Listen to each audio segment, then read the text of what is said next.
Welcome back ناظرین، ایک مرتبہ پھر آپ کو عطائے رمضان کی ایمان افروز نشریات میں ہم خوش آمدید کہتے ہیں، اور بڑی ایمان افروز گھڑیاں یہ ہمارے لیے اللہ سبحانہ و تعالیٰ نے ہمیں عطا کی دنیا کی زندگی میں بہت سارے. میں روزانہ یہ ٹرانسمیشن میں بات صرف اس لیے کرتا ہوں کہ ہم جان لیں کہ ہمیں نہیں پتہ، ہمارے پاس کوئی سرٹیفکیٹ نہیں ہے کہ آئندہ سال ہم اس دنیا کی زندگی میں ہیں بھی کہ نہیں. تو ہمیں ایک لمحے کا بھی نہیں پتہ ناظرین کرام، بس جو لمحہ میسر ہے، جو اللہ سبحانہ و تعالیٰ نے عطا کر دیا، اس کو اگر پا لیا ہم نے تو حقیقتاً ہم کامیابی کے زمرے میں آئیں گے. اور جس طرح سے ہم اس وقت گزر رہے ہیں، جو حالات ہیں، جو واقعات ہیں، اور جس طریقے سے میں دیکھ رہا ہوں عالمی سطح پر جو منظرنامہ بننے جا رہا ہے اور جو حالات ہو رہے ہیں، وہ شاکان رسول پر ایک کڑا امتحان ہے ناظرین کرام، ایک بہت کڑا امتحان ہے.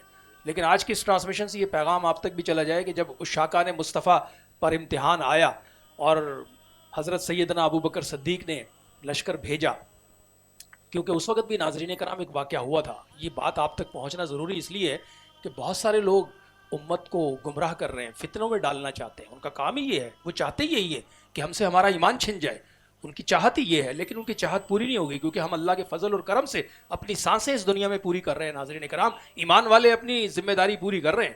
مجھے یاد ہے کہ لشکر آپ نے بھیجا اور آپ کو اطلاع دی گئی، اور آپ ریاست مدینہ کے امیر المومنین، پہلے خلیفہ اول حضرت سیدنا ابو بکر صدیق رضی اللہ تعالیٰ عنہ نے لشکر بھیجا ایک جہاد کے لیے. تو اطلاع ہے کہ یا امیر المومنین، عجیب معاملہ ہوا ہے، مسلمہ کذاب نے جو ہے نبوت کا اعلان کر دیا ہے.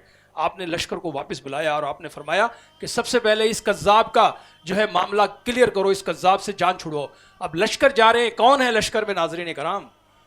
ذرا تصور کیجئے، صحابہ کرام کی وہ مقدس ہستیاں جو ایک دفعہ آمین کہیں تو خدا کی قسم دنیا کا نظام بدل دیں. اب وہ سارے کے سارے کدھر جا رہے ہیں؟ وہ جا رہے ہیں جناب مسلمہ کذاب کا قلعہ کما کرنے کے لیے. اور وہاں جب وہ پہنچتے ہیں اور جب اس سے ان کا ٹاکرا ہوتا ہے، تلواریں چلتی ہیں ناظرین کرام، دونوں طرف سے نعرہ تکبیر بلند ہوتا ہے.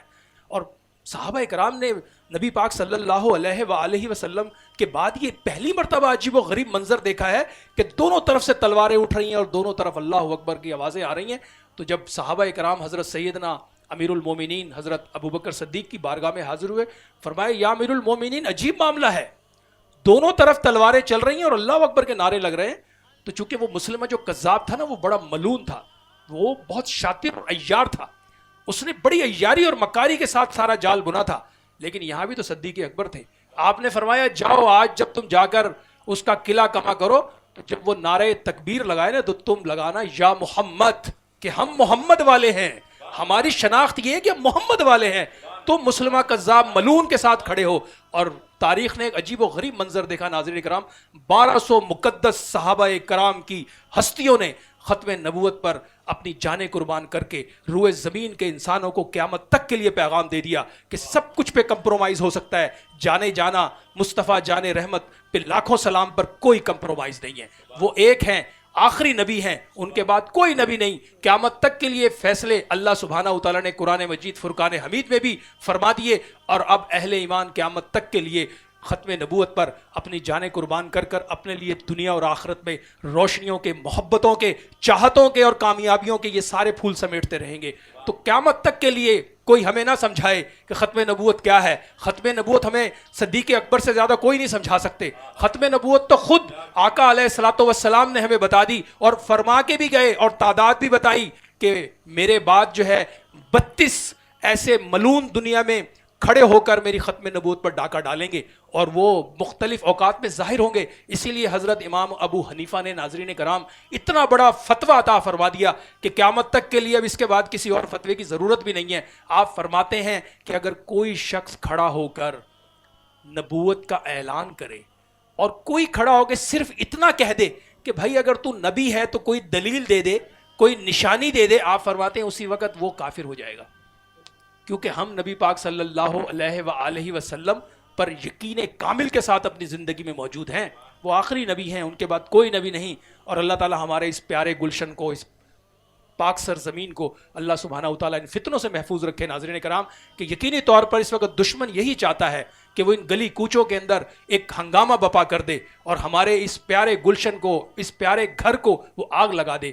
ہم نے اسے آگ نہیں لگنے دینی. ہم یہاں بیٹھے ہیں، ہم اس دھرتی کے بیٹے ہیں ناظرین کرام، اور ہمیں اپنے پیارے وطن کی حفاظت کرنی ہے. ہاں، ہمیں انہیں ضرور دیکھنا ہے جو اس آگ کو بھڑکا رہے ہیں، جو چاہتے ہیں اس دھرتی پر آگ لگائیں. تو یہ رمضان المبارک کی متبرک گھڑیاں ہیں ناظرین کرام. ہمارا ایمان ہے، ختم نبوت ہمیشہ زندہ باد ہے، لیکن حکمرانوں کو عقل کے ناخن لینے ہوں گے. ان کو یہ ایک ذرا سی بات کو جس طریقے سے انہوں نے ٹویسٹ کر کے، اور یہ جو سارا ماحول خراب ہو رہا ہے اس پر ہر مسلمان رنجیدہ ہے. ہر مسلمان کے دل میں اس وقت جو ہے وہ ایک آپ کہہ لیں ایک بہت ہی شدید ٹیسیں اٹھ رہی ہیں. ٹیسیں اس لیے اٹھ رہی ہیں کہ میرا گھر ہے، میرا وطن ہے، اس کی ہر چیز سے ہمیں پیار ہے. ہم نے اللہ اور اس کے رسول کے دامن کو مضبوطی سے تھامنے رکھنا ہے. لیکن میں حکمرانوں کو ضرور کہوں گا کہ وہ عقل کے فیصلے کریں. اس دنیا میں ہمیں نہیں پتا ہمارے پاس کتنا ٹائم بچا ہے، لیکن جانا یہاں سے لازمی ہے. یہ ذہن میں رکھیے. کوئی سائنس جتنی مرضی ترقیاں کر لے، موت کی راہ میں کوئی رکاوٹ ڈال ہی نہیں سکتا. موت نے بہرحال آنا ہے اور ایک دن ہمیں یہاں سے جانا ہے. لہٰذا اسی لیے ایمان کی گواہیاں دیتے جائیں. کل کی ٹرانسمیشن میں نے آپ کو بتایا تھا نا کہ آپ ذرا تصور کریں اللہ پاک کس طریقے سے یہ سارے نظام سے گواہیاں لے رہا ہے. کیوں لے رہا ہے اللہ پاک گواہیاں؟ اللہ کو کیا ضرورت تھی؟ اللہ نے قرآن میں فرما دیا تھا، بات ختم تھی. نہیں نہیں نہیں، اللہ سبحانہ و تعالیٰ جانتے ہیں کہ میرے ان بندوں میں فتنے کہاں کہاں سے کھڑے ہوں گے. ناظرین کرام آپ ذرا تصور کریں، اذان 4:30 بجے ہوتی ہے، انڈونیشیا کے جزیرے سماٹرا سے یہ اذان بلند ہوتی ہے، اور روئے زمین کے چپے چپے پر 24 گھنٹے یہ گواہی ہر طرف سے آ رہی ہوتی ہے کہ اشہد ان محمد رسول اللہ. یہ گواہی چپے چپے سے لی جا رہی ہے اور ہر انسان دے رہا ہے، ہر ایمان والا دے رہا ہے. ہر نماز میں ہو رہی ہے، ہر جو ہے اقامت میں ہو رہی ہے، ہر صلات میں ہو رہی ہے. یہ آپ ذرا تصور کریں کہ آپ ذرا کبھی اس پہلو پہ بھی دیکھیں کہ فجر، ظہر، عصر، مغرب، عشاء 5 نمازیں دن میں اذانیں ہوتی ہیں. 5 مرتبہ یہ گواہی ایک شخص دے رہا ہوتا ہے. پھر جواب دینے والا الگ دے رہا ہوتا ہے، پھر جو نماز میں کھڑا ہے وہ الگ دے رہا ہے، پھر جو اقامت میں کھڑا ہے وہ الگ دے رہا ہے، پھر جو نماز میں بیٹھا ہے وہ الگ دے رہا ہے. تو اس کا کیا مطلب ہے؟ اس کا مطلب یہ ہے کہ ہم یاد رکھیں کہ نبی پاک صلی اللہ علیہ وآلہ وسلم آخری نبی ہیں. ان کی نبوت کی گواہی صرف ایمان والے دے سکتے ہیں. بے ایمانوں کے لیے تو نہ اس دنیا میں کچھ ہے نہ وہاں کچھ ہے. اور یقینی طور پر ہمارے ساتھ آج موجود ہیں بہت خوبصورت انداز اور بہت خوبصورت طریقے سے وجد کی کیفیت میں نعت پڑھتے ہیں وسیم عباس نقشبندی صاحب. ماشاءاللہ وسیم عباسی صاحب، میں چاہوں گا کہ آج چونکہ ماحول اسی طرح کا ہے، ہمیں اپنے یقین کی گواہی دینی ہے. تو انشاءاللہ ہم بھی اپنے حصہ ڈال رہے ہیں ماشاءاللہ سے. جی ماشاءاللہ. میری جولی میں رہتے ہیں صدا ٹکڑے محمد کے، ازل سے کھا رہا ہے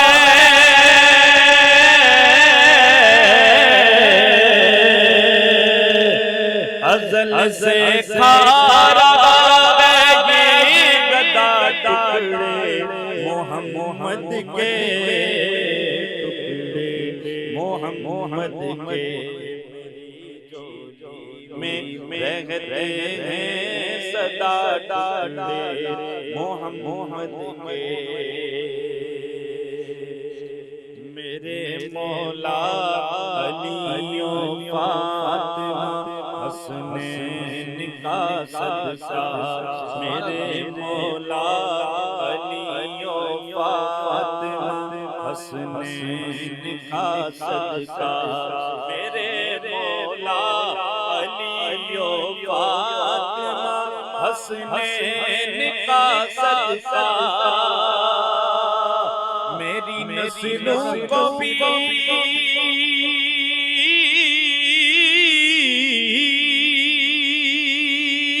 میری نسلوں کو بھی کرنا عطا ٹکڑے محمد کے، ٹکڑے محمد کے. پکارو یا رسول اللہ یا حبیب اللہ، پکارو یا رسول اللہ یا حبیب اللہ. لب پہ نعت پاک کا نغمہ کل بھی تھا اور آج بھی ہے، میرے نبی سے میرا رشتہ، میرے نبی سے میرا رشتہ کل بھی تھا اور آج بھی ہے. بتلا دو گستاخ نبی کو غیرت مسلم زندہ ہے، بتلا دو گستاخ نبی کو غیرت مسلم زندہ ہے. دین پہ مر مٹنے کا جذبہ کل بھی تھا اور آج بھی ہے یا رسول اللہ یا حبیب